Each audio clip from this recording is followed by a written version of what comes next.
Hi friends, my name is Raj and you are watching TechWhite. So in this video, I will show you how to change Bing to Google as your default search engine in Microsoft Edge. So this is the application of Microsoft Edge, and right now I'm using Bing as my default search engine. Now I will show you how to change it. Simply click on these three dots, scroll down and click on this settings option.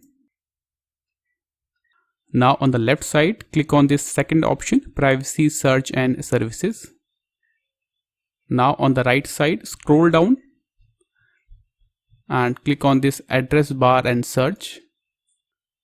Now in the search engine option, change Bing to Google, and in the search on new tab option, change it to address bar. That's it.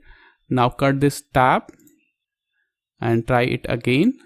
Simply open another tab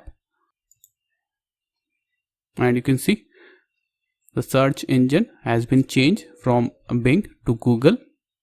So this is how it's work. Thank you. Thanks for watching TechWhite. Have a nice day.